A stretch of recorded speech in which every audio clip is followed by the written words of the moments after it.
Welcome to a detailed look into one of the most brutal and strategically significant campaigns of World War II. The Eastern Front was a theater of immense scale and ferocity, and within it, the Crimean Peninsula became a crucible of conflict in 1942. The Crimean Peninsula, with its vital Black Sea ports, particularly Sevastopol, was a coveted prize for both Axis and Soviet forces.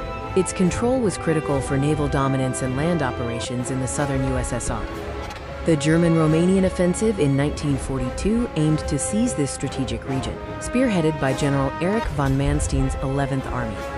Their initial objective was to secure the entire peninsula, eliminate Soviet naval presence, and free up forces for the upcoming push towards the Caucasus oil fields. Key figures included General Erich von Manstein for the Axis, and Soviet commanders such as General Ivan Petrov, defending Sevastopol.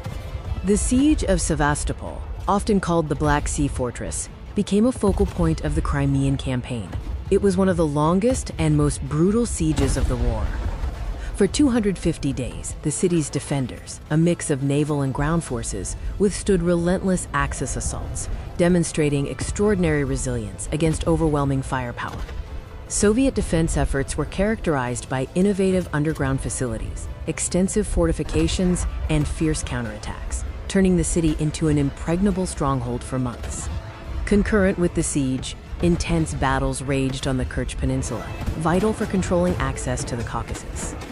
Both sides engaged in multiple amphibious landings and fierce back-and-forth battles, with control frequently changing hands, highlighting the peninsula's strategic importance.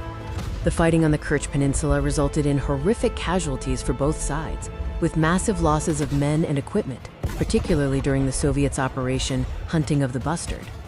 Despite the overwhelming pressure, Soviet forces launched several counterattacks, including the Kerch Feodosia landing operation, attempting to relieve Sevastopol and regain lost territory.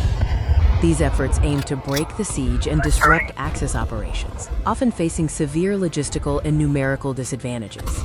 Soviet forces faced immense challenges, including Axis air superiority, a lack of sufficient supplies, and the relentless pressure from Manstein's highly effective artillery. Ultimately, the campaign ended with an Axis victory, but at a tremendous cost in terms of manpower and resources for both sides. The fall of Sevastopol in July 1942 marked the end of organized Soviet resistance in Crimea, allowing the Axis to shift forces to the critical Battle of Stalingrad. The Crimean campaign had significant long-term consequences, impacting the overall strategic situation on the Eastern Front and influencing subsequent operations. In conclusion, the 1942 Crimean campaign was a testament to the brutal realities of the Eastern Front. It was a conflict marked by strategic importance, immense suffering, and unwavering resolve from both sides. The events in Crimea in 1942 remain a critical chapter in World War II history, highlighting the pivotal role of the peninsula and the sacrifices made.